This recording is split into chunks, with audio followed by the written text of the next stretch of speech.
Buenos días a todos y todas. Ya estamos con transmisión en directo.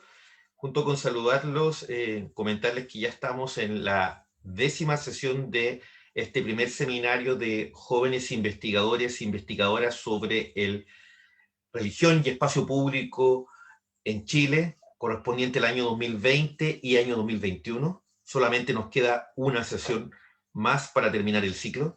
Y junto también con agradecer a las instituciones que han apoyado esta iniciativa, el Centro de Estudios Judaicos de la Universidad de Chile, en particular la Asociación de Cientistas Sociales de la Religión del Mercosur, Proyecta Religión, la página web en la cual ustedes pueden encontrar todo el material que hemos generado a través de este seminario, el Fondesit número 118359, que le da soporte también a este tipo de instancias, y también a todas las personas que han participado, estudiantes de pregrado, posgrado, investigadores independientes, que le han dado forma a esta actividad.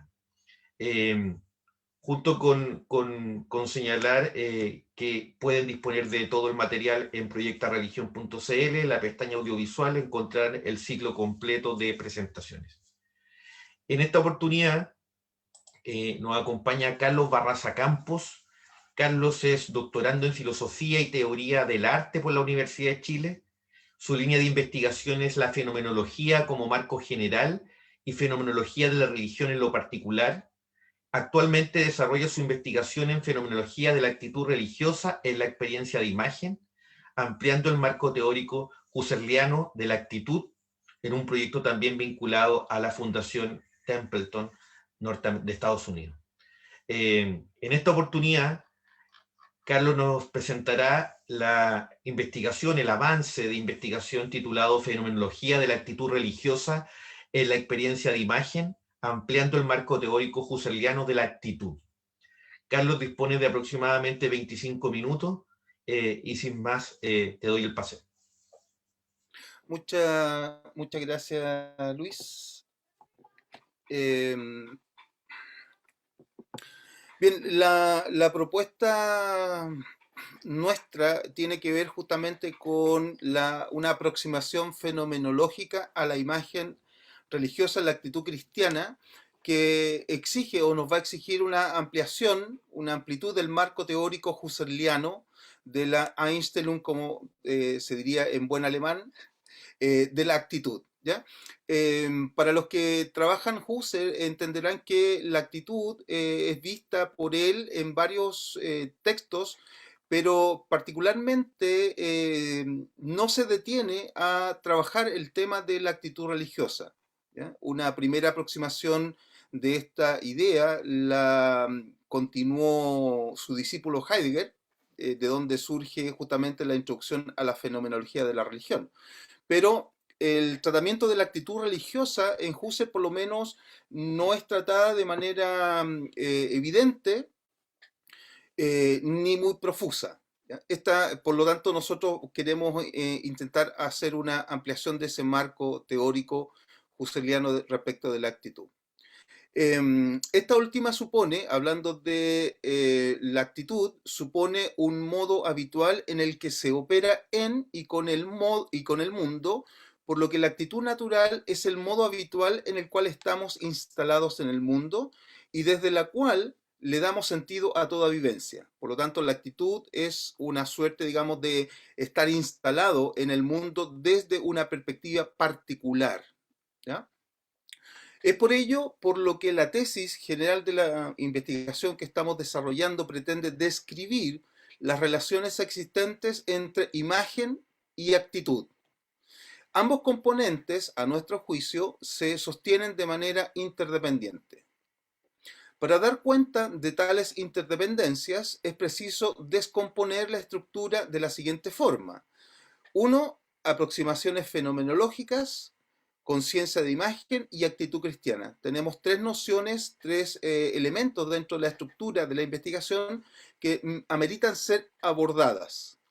La elaboración de esta investigación tiene como base el enfoque fenomenológico. Este supuesto basal es el que sostiene a la Bildwissenschaft o ciencia de la imagen, cuyo debate actual se centra en el terreno de la filosofía de la imagen, y es un movimiento que surge hace un par de décadas en Alemania, y por otro lado tiene su contraparte en lo que son los estudios visuales. En cuanto a filosofía de la imagen, se muestran justamente las tensiones u oposiciones entre lo semiótico por un lado y el enfoque perceptualista por el otro. Yo lo que pretendo es justamente centrar el debate, pero yendo más allá de lo semiótico, que entiende la imagen como un determinado tipo de signo, y el perceptualista centrado en la captación de imágenes atendiendo al aspecto actitudinal, en la experiencia sensible. Ese es el punto donde nosotros nos vamos a enfocar. Justamente en la actitud de la experiencia sensible de la imagen que modifica el sentido de lo que se ve y por tanto la imagen misma haciendo mella en la articulación hermenéutica y ontológica de la imagen y la conciencia. Por lo tanto, estamos poniendo en relevancia justamente el modo de estar emplazado en el mundo que obviamente va a hacer alguna mella en aquello que nosotros percibimos. Baste recordar la célebre paradoja agustiniana cuando se le pregunta por el tiempo, ¿no? Esto está en las confesiones, desde el 10 y 11 de las confesiones de San Agustín. Mientras no se le pregunte por el tiempo, él sabe lo que es el tiempo, pero cuando se le pregunta, ya no sabe. Esa paradoja, el tiempo nos es de sobra conocido mientras nadie decida poner a prueba nuestra comprensión de él. Se podría decir lo mismo respecto de lo que sea una imagen, y particularmente religiosa, pues todo el mundo sabe lo que es una imagen, pero cuando se intenta definirla, se topa con su inherente complejidad. Por otro lado, la cuestión imagen siempre corre el riesgo de ser mal comprendida debido a sus horizontes que topan con imagen mental, ídolo, ícono, símbolo, fantasma, figura, fenómeno, etcétera, que a su vez están cargadas de un peso representacional, pues la imagen puede ser abordada desde todas las ciencias posibles, dando también correlatos definitorios posibles. Y lo mismo sucede con la noción de actitud. Es por ello por lo que uno de los desafíos de la investigación consiste en delimitar el o los ámbitos de dichos términos que permitan responder a la pregunta originaria: ¿qué es una imagen? Y también qué o cómo es posible ver una imagen religiosa.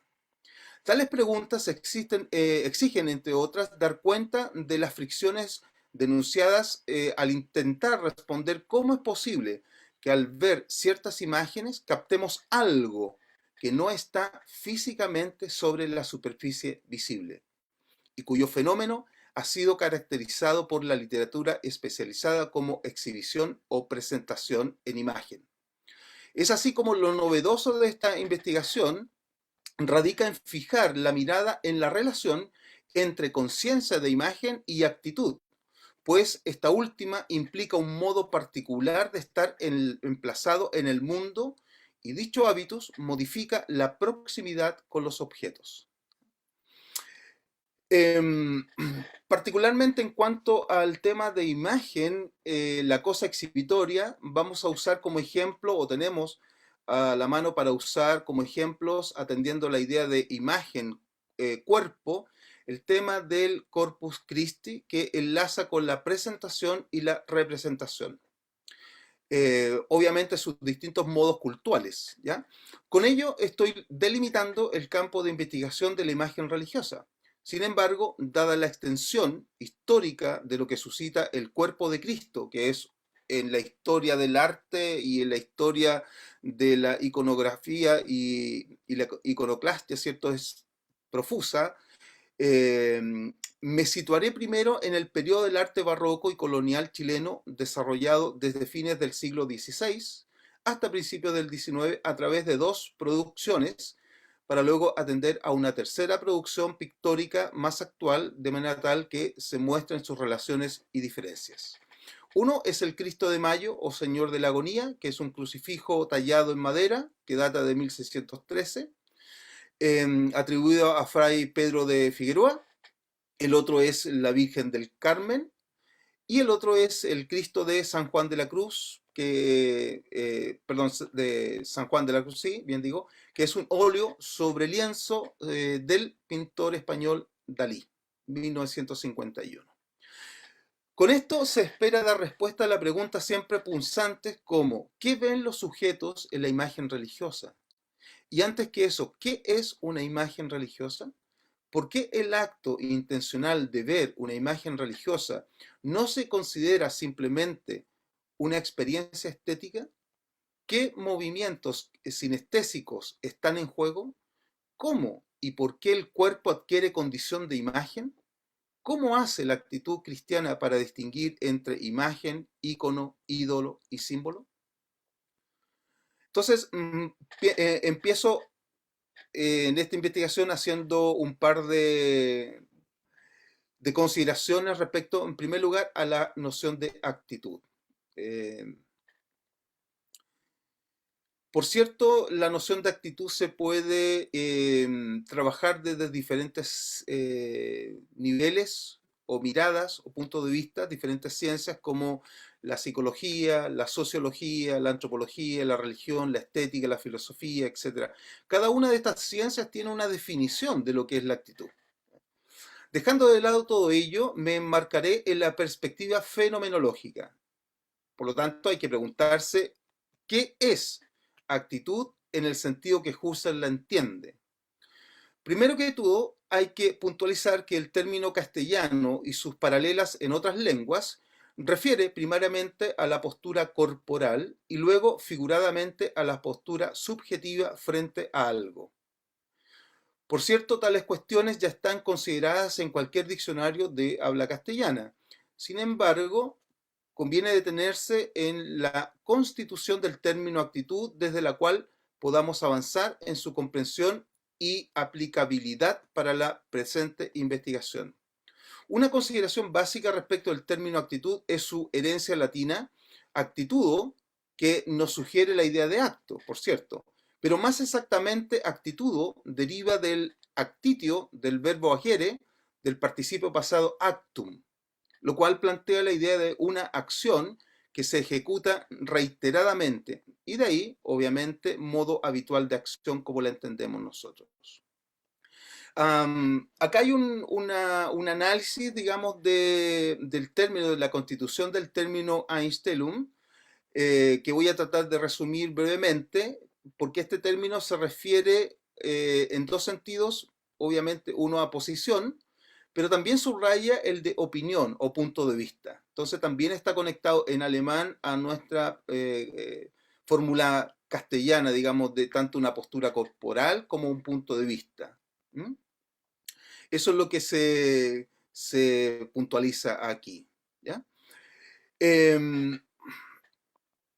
Ahora bien, lo que interesa a la fenomenología es dar cuenta del cómo estamos emplazados en el mundo.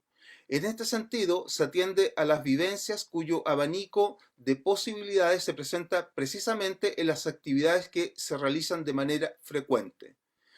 Tales habitualidades se expresan tanto en los oficios como en las profesiones que se adoptan frente al mundo de la vivencia humana. En cada una de ellas se va a expresar el comportamiento habitual que se tiene frente a qué del mundo y que comporta un dirigirse peculiar que podemos llamar nuestra manera de verlo. De esta forma, se puede diferenciar entre las actitudes distintas que van desde las domésticas o cotidianas hasta las actitudes profesionales.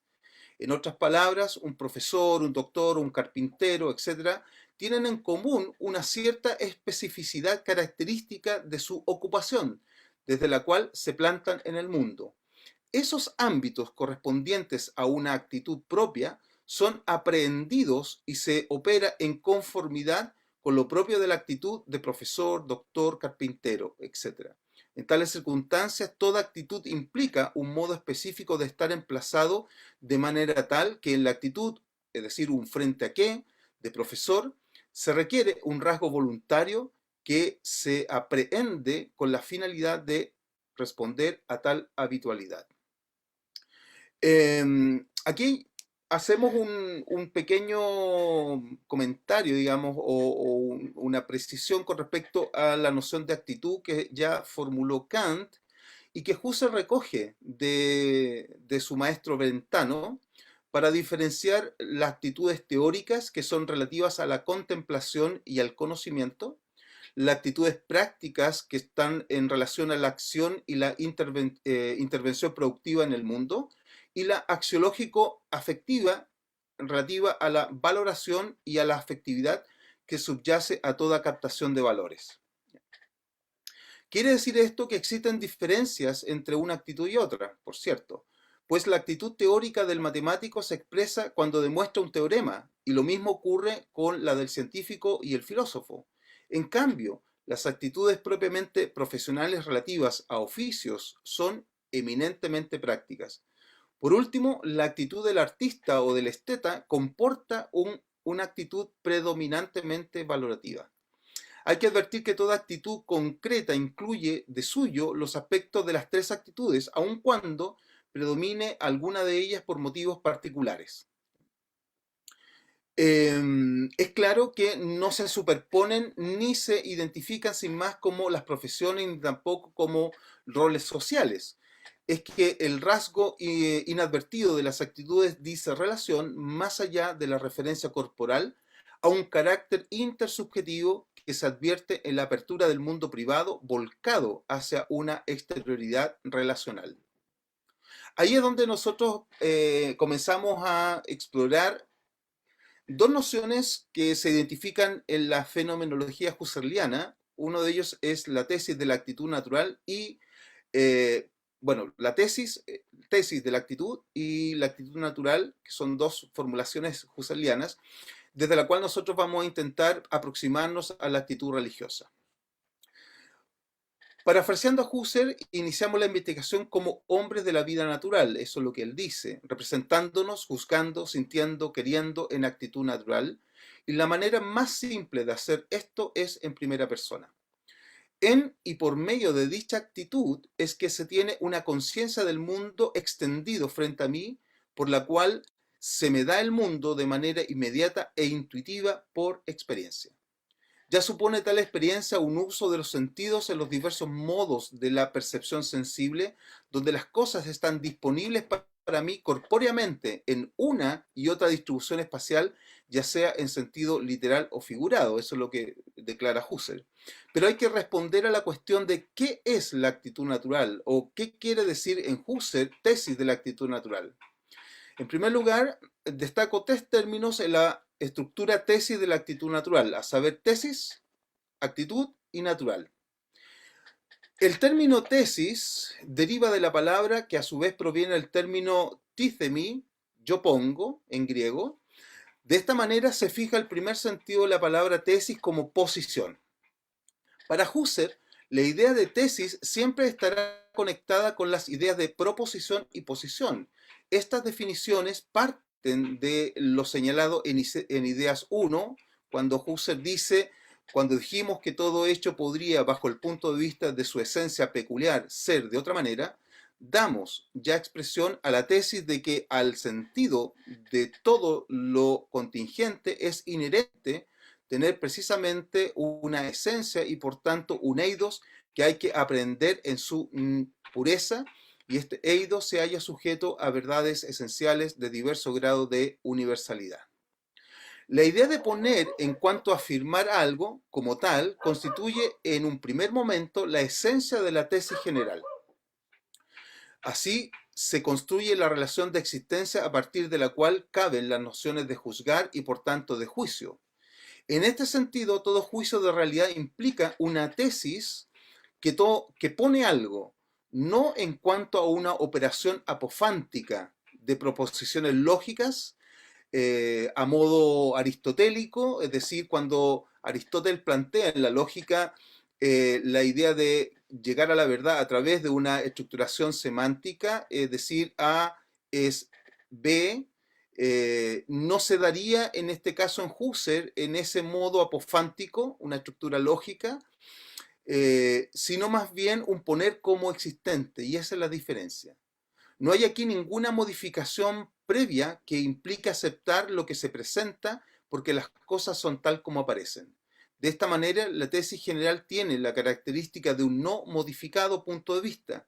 Sin embargo, hay que decir que no es una tesis del tipo objetiva, de cierta manera, pues se trata de un poner de la conciencia subjetiva que, mediante la intencionalidad, pone en juego la relación entre el yo y el mundo, pero también entre lo que se piensa de él y su existencia real.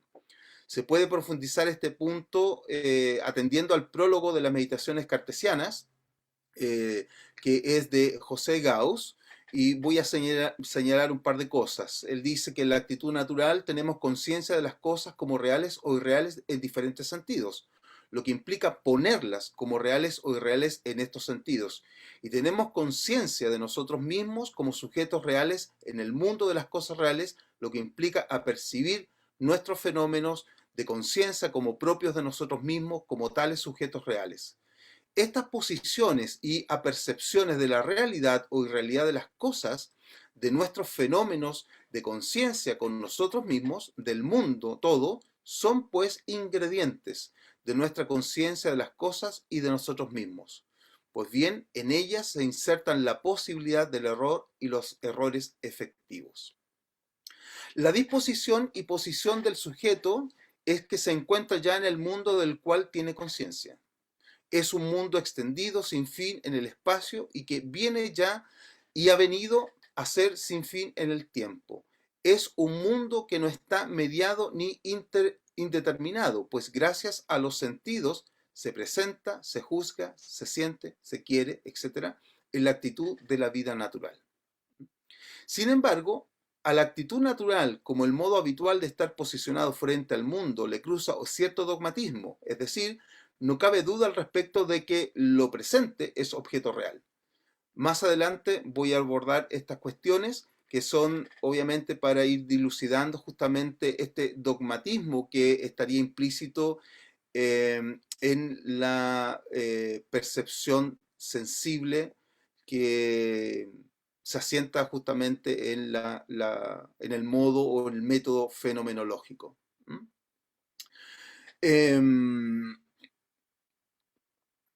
Luego de esto, me gustaría entrar justamente a esta parte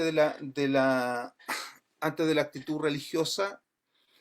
La actitud naturalista en Husserl contempla, describe y procura explicar el mundo entero en clave natural, ¿ya? Visto como naturaleza. En sentido opuesto, la actitud personalista contempla, describe y procura explicar el mundo en clave subjetiva, visto como espíritu. Y esto lo hace Husserl porque hace una distinción entre la actitud de tipo teórica y la actitud de tipo espiritual, pero la está remitiendo justamente al análisis de las ciencias más bien humanas, del espíritu humano.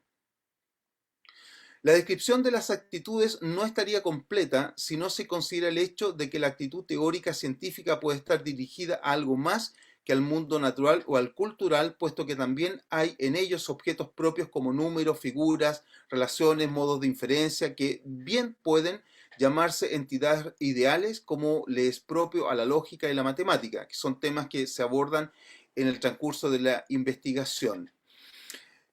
Lo que importa ahí es justamente decir que al situarse el sujeto en la actitud naturalista, que ve el mundo como pura naturaleza, y en la actitud humanista, el mundo provisto de significaciones subjetivas, tienen ambas miradas un aspecto en común, y es que están parados en el terreno común del mundo empírico, el mundo real en su forma más básica a la percepción sensible.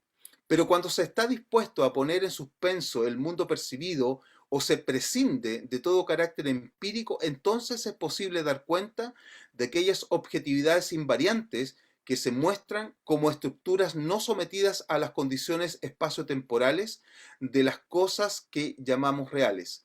Es el caso de la actitud que Husserl llama eidética al inicio de Ideas 1 y que luego va a resaltar en la idea o esencia eh, antes que del hecho mismo.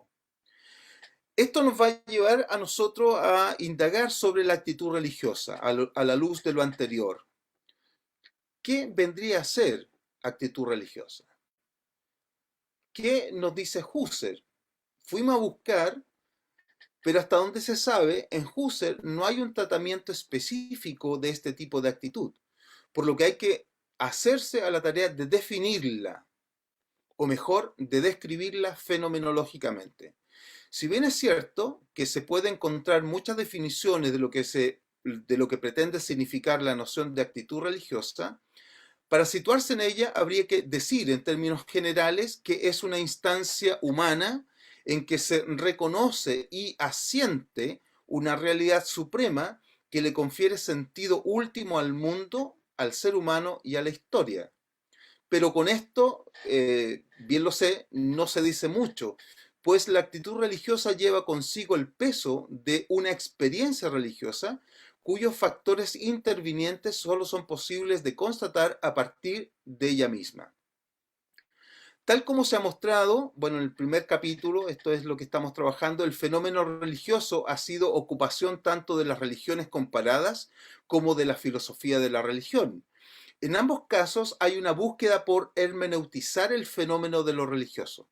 Desde una mirada histórica es que se visitan las religiones del mundo comparativamente, tratando de identificar sus aspectos característicos esenciales para luego ver las relaciones entre patrones que permiten comprenderlas. No iré en lo personal por ese camino, sino más bien por el de una filosofía de la religión que permita, a través del método filosófico, dar cuenta del fenómeno religioso.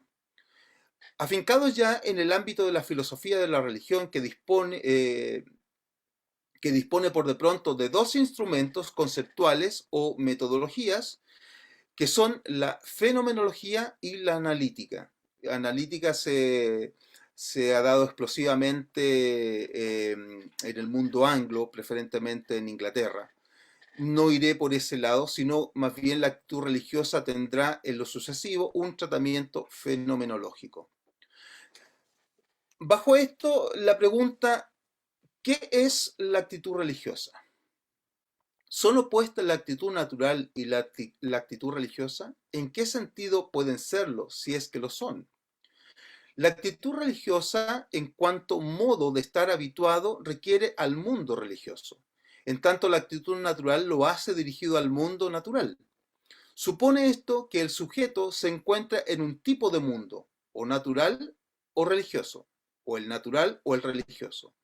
Pero en el modo de la actitud natural ya se está en el mundo, que aparece como un mundo predado.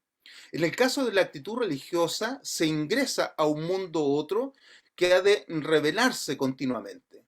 La posibilidad que propicia la actitud religiosa es el de estar en ese mundo otro que siempre está presente pero no es constatado. No se pierda de vista que la actitud natural viene a ser la forma habitual de estar instalados en el mundo. Lo característico de esta habitualidad es justamente la vivencia del mundo de manera inmediata. Esto quiere decir que no hay duda alguna de que se vive en un aquí y un ahora, de un presente dado presentemente, cuya característica principal es su carácter no modificado. Esta regla podría ser aplicada a la experiencia subjetiva pasada, en donde lo vivido que se ha alojado en la memoria tiene la forma de un presente pasado. Así también se podría hablar de una expectativa como un presente expectante, en la forma de un presente futuro que está por venir.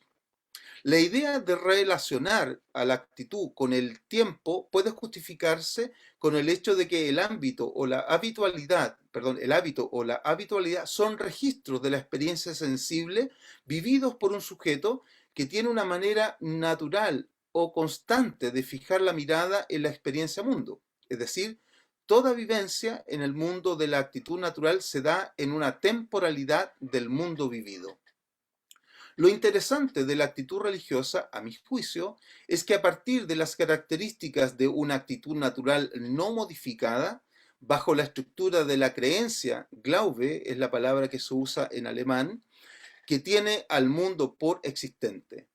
Esta doxa originaria, esta creencia basal, está presente en la vivencia de un mundo religioso en donde se alojan las prácticas que evidencian dicha creencia. Por tanto, en la actitud religiosa también se daría un mundo que desde la creencia fe, voy a usar esa nomenclatura porque la palabra es Glaube, pero en alemán no existe distinción entre creencia y fe, se usa la misma palabra. Sin embargo, para efectos de nuestra investigación, la estructura creencia-fe puede resultar más entendible. Entonces, por tanto, en la actitud religiosa también se daría un mundo que desde la creencia-fe resulta igualmente real. Es así que eso que se entiende por real en cuanto mundo material o natural se incorpora en el sujeto en tanto cuanto mantiene una mirada que va más allá de lo inmediato, de lo mediato, perdón. No hay algo como una mediación en la actitud religiosa una vez que se la ha adoptado. De esta manera devienen igualmente ciertas las cosas que están dadas en el mundo religioso, pues siendo ellas parte del mundo permanecen ocultas en el mundo natural. Sin embargo, habría que precisar cómo es que se da el tránsito desde la actitud natural al de la actitud religiosa, si es que eso es posible. Lo primero que puede notarse es que existe un movimiento en la conciencia perceptiva en donde los objetos que aparecen son tenidos por reales. Dado que el análisis de la actitud religiosa requiere poner en paréntesis lo emocional, constituye un desafío precisamente porque la conciencia intencional religiosa no inicia con una estructura apofántica que motive la creencia, es decir, no hay una relación de estructura semántica para decir, por ejemplo, yo creo en Dios o Dios es real o creo en el poder de un santo o de la Virgen. No es una estructura apofántica. Más bien, parece fundamentarse en aspectos emotivos valorativos que se estructuran de un modo nuevo de ver el mundo habitual. Si la puerta de entrada propiciada por la actitud religiosa permite pasar a la vivencia de ese mundo otro, el kairos, en tanto tiempo adecuado, debiese comenzar por el milagro. Con esto solo se hace referencia al hecho de que el mundo natural que se vive naturalmente se detiene en su relación casuística para luego abrirse al mundo espiritual que es lo propio del milagro, romper con la habitualidad natural. Pero no quiere decir esto que desaparece el mundo natural tras de sí para ser reemplazado por ese mundo otro, sino más bien que ambos mundos coexisten en virtud de sus caracteres específicos, la cronologicidad propia del mundo natural, la fe propia del mundo otro. Por cierto, hay que atender a lo que puede significar la fe para la creencia o a lo menos comprender cómo la creencia fe pervive más allá del mundo natural. Para hacer este ejercicio fenomenológico, yo estoy usando un caso que aparece en el Evangelio de Juan, en el capítulo 3, que es un diálogo entre Jesús y un doctor de la ley llamado Nicodemo. La principal preocupación de Nicodemo era entender el mundo de Dios o el mundo espiritual. La respuesta que obtiene resulta abrumadora. Le dice, el que no naciera de nuevo no puede ver el reino de Dios. Hay aquí una cuestión esencialísima en la apertura a ese mundo otro de Dios, y es la cuestión del nuevo nacimiento. ¿Cómo, pregunta Nicodemo, cómo puede un hombre nacer siendo viejo? ¿Puede acaso entrar por segunda vez en el vientre de su madre y nacer? Ese es el tema que se pone en tela de juicio y en cuestión, ¿no? Eh, y, y antes que se nos acabe el tiempo, a todo este diálogo, que se puede buscar perfectamente, Jesús pone un ejemplo sobre el viento. Le dice, el viento viene de donde quiera y no sabe de dónde viene ni a dónde se dirige. Así es todo aquel que es nacido del Espíritu, ¿no? Es decir, le dice Jesús, todo lo que es nacido de la carne, carne es, y lo que es nacido del Espíritu, Espíritu es. Con esto hay que entender que todavía queda encriptada justamente la definición de lo que sería este nuevo nacimiento. ¿Mm? La actitud religiosa requiere entonces un valorar aquellas cosas que le son propias y tal acción se inicia en el momento del nuevo nacimiento. Ese kairos se traduce en una irrupción en la línea espacio-tiempo desde la cual se constituye el sujeto, pero es un tipo de quiebre que abre el mundo hacia una realidad trascendente en la esfera del espíritu. En otras palabras, la conversión cristiana permite el ámbito de la habitualidad mundana temporal hacia el tránsito, perdón, de la habitualidad mundana temporal hacia una atemporalidad del mundo de la fe. Desde la fe, tenida como condición de posibilidad del conocimiento, permitiría dar con este tiempo otro de la salvación, cuya experiencia se vive ya no como momentos sucesivos de la temporalidad, sino más bien como un estado de cosas en donde lo que fue, lo que es y lo que será ocurren en un momento único de la vivencia del sujeto creyente. En un lenguaje religioso cristiano, se podría decir que la vivencia de fe remite a la gracia como don de Dios, cuya moneda de intercambio es la aceptación de aquello que le es concedido. Evidentemente todo esto hay que ir desglosándolo, pero en líneas generales ya tenemos situada, digamos, el estado de la cuestión en donde queremos dar cuenta de qué es aquello que entendemos como actitud religiosa y a partir de la cual podemos significar objetos eh, configurados religiosamente, como la imagen religiosa. Eso. Gracias, Carlos, por tu presentación. Tenemos aproximadamente 20 minutos y fracción para poder establecer un diálogo y profundizar en algunos de los aspectos que tú has detallado en este avance de investigación. Entiendo que esto es parte de tu proyecto que actualmente estás desarrollando. Uno de los aspectos que te propongo conversar, profundizar, es respecto a una pregunta que estaba presente dentro de esta presentación, donde tú aludías y decías, ¿qué ven los sujetos en la imagen religiosa? Esa era una de las preguntas que tú esbozabas. Cuando la pregunta se plantea, ¿qué ven los sujetos en estas imágenes religiosas? Me lleva a preguntarme cómo se levanta esa información, cómo se indaga en ese dato, eh, sin caer en la particularidad de caso a caso.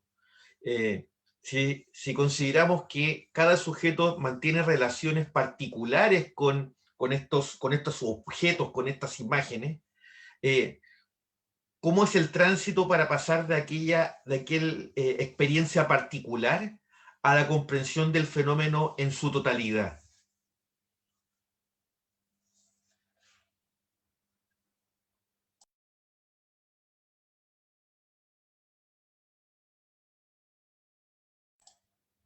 No sé cómo lo ves, si puedes tener alguna reacción. Estás con... Perdón, ahí está, estaba muteado. Sí, justamente es una pregunta, pero fundamental, porque ciertamente en la experiencia religiosa, que es una experiencia individual, necesita siempre la constatación de que aquello que se experiencia como religioso tenga un correlato en un otro, porque de lo contrario se corre el riesgo de que el tipo piense como estando en un estado deliroso o que simplemente se esté volviendo loco. Por lo tanto, se requiere justamente un correlato con un otro que le permita constatar que eso sí tiene o está afincado en un mundo de la experiencia religiosa que se puede transmitir o se puede compartir. Em, Hay, al parecer, un núcleo que permitiría unificar en la mirada religiosa algo religioso. Eso algo religioso que ya ha sido tratado por, me estoy acordando de lo que es el trabajo de Mircea Eliade, ¿cierto? Y también de Rudolf Otto. Em, claro, hay algo inaprensible con la trascendencia. Y la trascendencia nosotros la entendemos como aquel mundo otro que está sin nosotros notarlo, pero que se hace en algún punto patente o visible para el sujeto que modifica su actitud. Por lo tanto, eh, hay un modo de la vivencia que permite al sujeto que tiene la experiencia de imagen religiosa entenderla justamente como una imagen que le habla, podríamos decir, que le habla de aquello trascendente o en última instancia de Dios. Porque, por ejemplo, si alguien va a una peregrinación, eh, a la Virgen de Lobasque o está en la Tirana, ¿cierto? La Virgen que está representada ahí o la imagen de la Virgen en una representación visual, ¿cierto? Deja de ser simplemente la imagen, sino que pasa a ser la Virgen misma. O en el caso del Cristo de Mayo, ya no es solo una figura de Cristo, sino que es Cristo mismo en la cruz. Entonces, ese tránsito, ese movimiento de la conciencia solo es posible a través de una noción que todavía estamos indagando, que tiene que ver con la idea de la conversión. O sea, la conversión es un problema capital en esta problemática. Eh, Porque la conversión implica justamente una nueva manera de estar emplazado en el mundo. Por lo que dicen los escritos neotestamentarios, implica una nueva naturaleza. Y esa nueva naturaleza coexiste con la naturaleza propia humana, digamos. Es lo que en algún sentido muchos grandes beatos de la iglesia han intentado relevar con su momento, digamos, de meditación, de apartarse del mundanal ruido, digamos, con el claustro, como aquietar la parte, podríamos decir, material o carnal. Pero resulta que esa naturaleza humana eh, tiene que aprender a coexistir o convivir con esta nueva naturaleza. Quizás ahí está estas dos nociones, lo que es la conversión, por un lado, y la nueva naturaleza, que sería la otra noción, que permiten llegar a una unidad en la conciencia de imagen. Carlos, en ese mismo sentido, tú aludías a los trabajos quizás ya a esta altura bastante clásicos, el de Mircea Eliade, Lo Sagrado y lo Profano, o Lo Santo de Otto. Ambos autores trabajan categorías como la de hierofanía o la de lo luminoso, precisamente para dar cuenta de esta relación de los sujetos con ese algo religioso. Recuerdo que el texto y la propuesta de Eliade, en particular cuando acuña el concepto de hierofanía y lo define como eh, la manifestación de lo sagrado ante un objeto cualquiera, eh, que, que de alguna manera no pierde su naturaleza de objeto, pero se transforma en una cosa distinta, dice. Eh, o lo luminoso como algo radical y absolutamente diferente. Pero lo que me parece interesante de tu propuesta es que en definitiva, en ambas relaciones, tanto lo luminoso, la propuesta de Otto o la propuesta de Eliade, muchas veces se habla de la manifestación de lo sagrado como un resultado, como algo intrínseco a. Mm.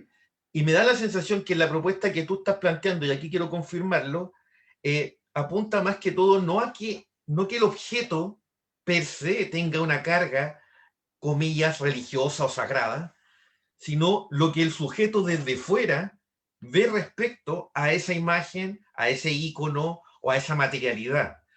Entonces, desde esa perspectiva, preguntarte es cuánto contribuye, no solamente en ese proceso, no solo cuánto contribuye la experiencia que el sujeto tiene con esa materialidad, sino también cómo se nutre del colectivo, de la comunidad, en la construcción de aquel objeto para posteriormente quizás cargarlo de elementos de lo sagrado. Mm.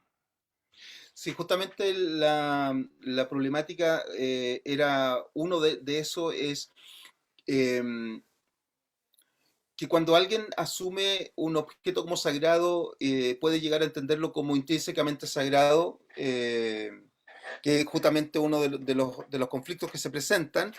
Eh, yo voy más bien justamente por la propuesta de que en realidad los objetos sagrados siempre han estado ahí, solo que la persona que no tiene la actitud religiosa no puede identificarlo como sagrado. Que ocurre lo mismo cuando se busca en arqueología, ¿cierto? Una persona encontró, no sé, pues, un pasaje a la antigua Atlántida, un vestigio de la Atlántida, ¿cierto? Pero no sabía que era eso, vio cualquier cosa. Entonces, por cierto que la actitud es fundamental. Ahora, si yo tendría que mirar con atención cuánto del sujeto como carga, digamos, de sentido puede redundar en una significación religiosa de un objeto determinado. Porque si no, estaríamos haciendo una suerte de traspaso de magia, digamos, como de un poder inmanente, digamos, de un sujeto a un objeto, que en el fondo esa es la base de la magia, ¿no? Eh, que tiene la idea de que los objetos pueden tener propiedades per se. A mí me parece que en lo sagrado o lo religioso, las cosas se van develando cada vez que la persona está dispuesta en una actitud particular a recibir. Y aquí hay un concepto que también conecta con la comunidad, que tiene que ver justamente con la empatía. Digamos, una de las cosas que están a la base de este estudio, que en su momento tendrá que dar cuenta, es que atendiendo a la necesidad de una categorización, de una fenomenología de la fe religiosa cristiana, en tanto actitud que mira el mundo, eh, se incorporaría o se incorpora efectivamente lo que ha sido trabajado por Edith Stein, eh, eh, con respecto a la empatía, ¿cierto? Lo que ha sido trabajado por Scheller también, en donde de una u otra manera se van aproximando al fenómeno de lo religioso, pero siempre en la perspectiva de los sujetos que interactúan. Entonces a mí me da la impresión de que lo religioso eh, puede en algún sentido develarse con más claridad en una comunidad. O sea, aislado me parece que no tiene mucho rendimiento. Por lo tanto, se Eh, requiere en este caso la fuerza de la participación y por eso es que en el mundo religioso cristiano existe la idea o la configuración de la eclesía como esta comunidad de creyentes que tienen a la base preservar por un lado la herencia, ¿cierto? Sacra y por otro lado testimoniar con la vida, digamos, ese cambio. Interesante.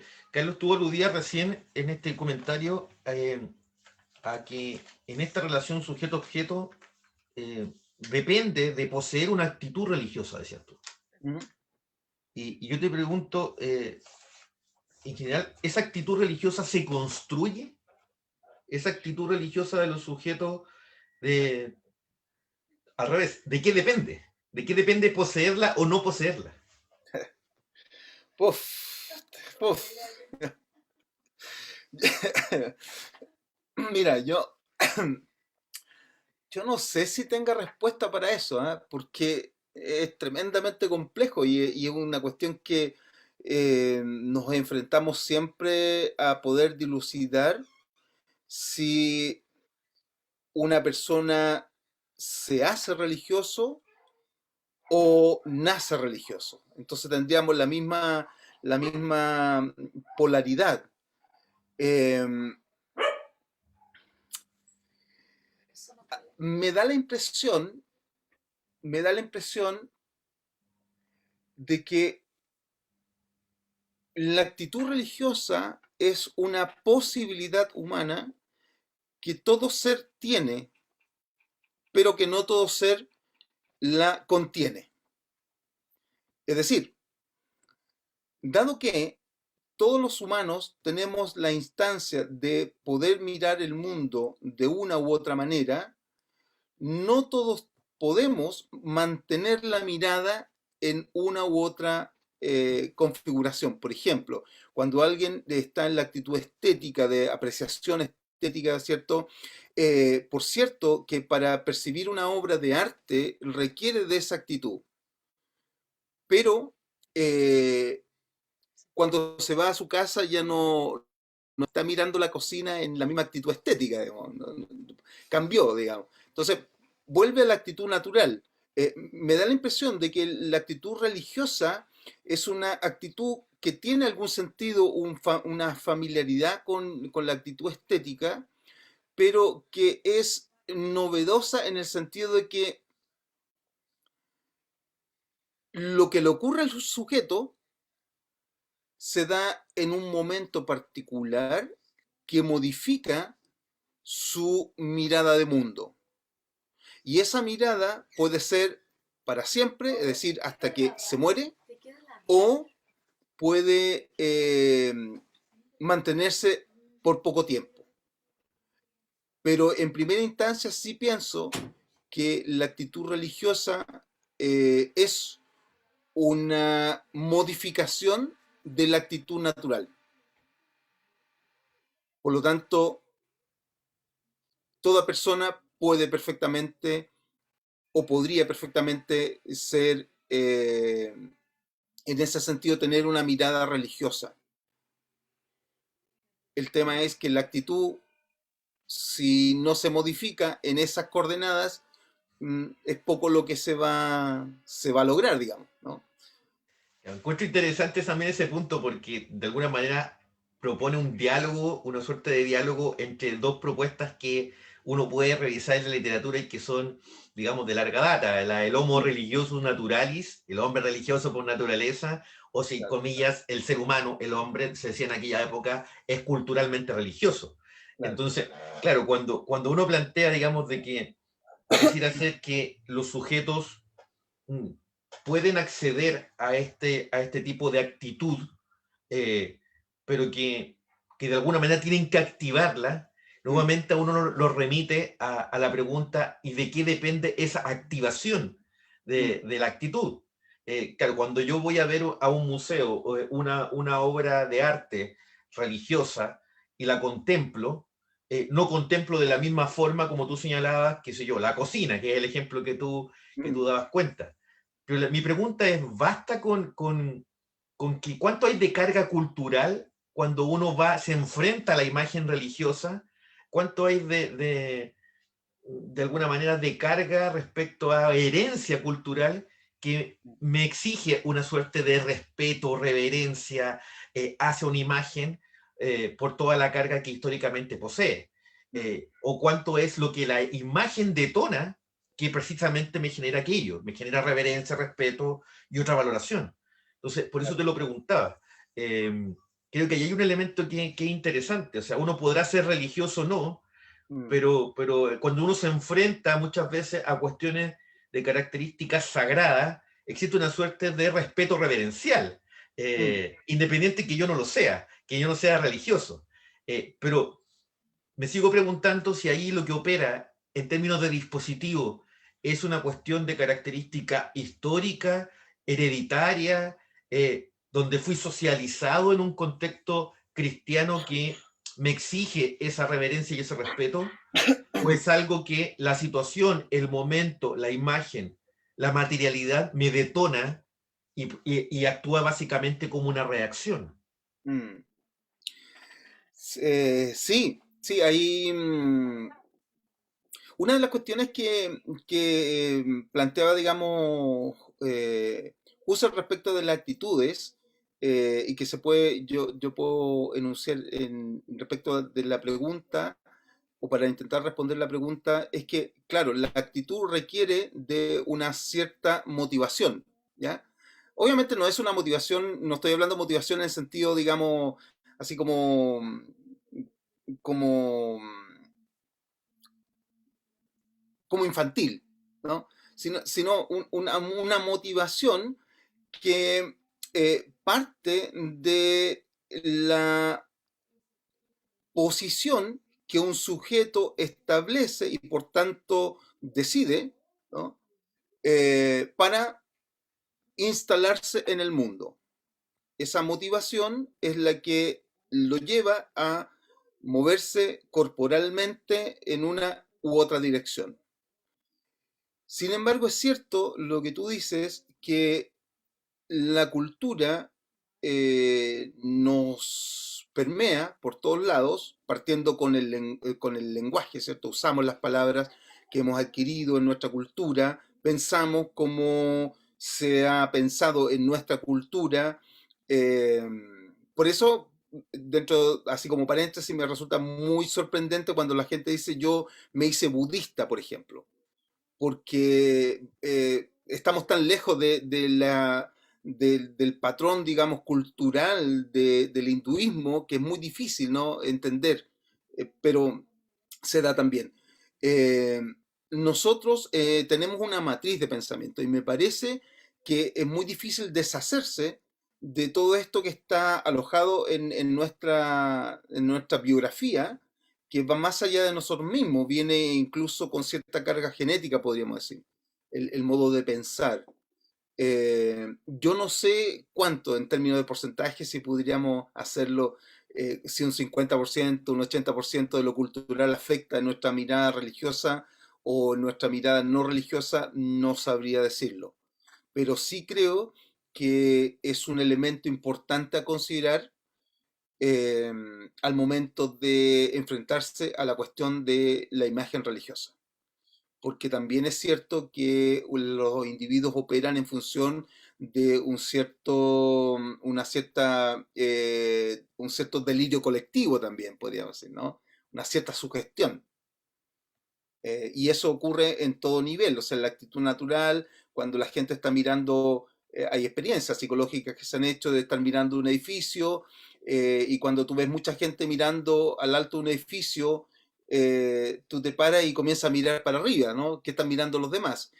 Por Porque un efecto mimético. exactamente, porque efectivamente se puede moldear, se puede moldear. Ahora, lo que interesa justamente es en el fondo descubrir qué hay en la actitud religiosa que hace que un sujeto mire de otra manera una imagen. Eso. Bueno, Carlos, estamos con el tiempo, llegamos al final de nuestra sesión. Te agradezco, para mí ha sido muy provechoso poder conversar estos temas. Creo que implica bastantes desafíos para la disciplina, para los estudios de lo religioso. Y acá hay una oportunidad que creo que es interesante, particularmente en esta fusión de lo estético por una parte, que es un foco principal de tu doctorado, y por otra parte la perspectiva filosófica y hoy día también teológica, eh, por una cuestión de ahí de raíz también formativa. Entonces creo que ahí un trabajo interdisciplinar puede contribuir bastante a dilucidar estos elementos que son fundamentales para aproximarse al fenómeno de lo religioso. Así que, bueno, agradecerte por participar en esta instancia. Esta es la penúltima sesión. Posteriormente va a quedar disponible a través de la página de proyectareligión.cl para quienes la quieran consultar. Y sin más, darte la palabra por si quieres señalar algo en el final de esta sesión. Solo agradecerte, Luis, por la invitación, agradecer la instancia para presentar parte del fragmento de esta investigación Y por cierto que no son temas cerrados, sino que cada vez que uno se encuentra con un punto de quiebre, comienza a abrir el camino. Yo creo que Sí. estamos yendo en la persecución de entender finalmente esto que es un tema para mí, en este punto filosófico, poder entender justamente la actitud religiosa, ¿no? A partir de una nomenclatura fenomenológica. Así que muchas gracias por la oportunidad. Gracias a ti, Carlos, y a todas las personas que están conectadas y nos acompañaron a través de Facebook Live. Y también recordar que en el mes de julio, los primeros días del mes de julio, tendremos el cierre de nuestro seminario con la última sesión, y ahí cumplimos el ciclo del año 2020, año 2021, con 11 presentaciones durante este periodo. Así que sin más me despido de todos ustedes. Muchas gracias. Nos vemos el próximo mes. Gracias.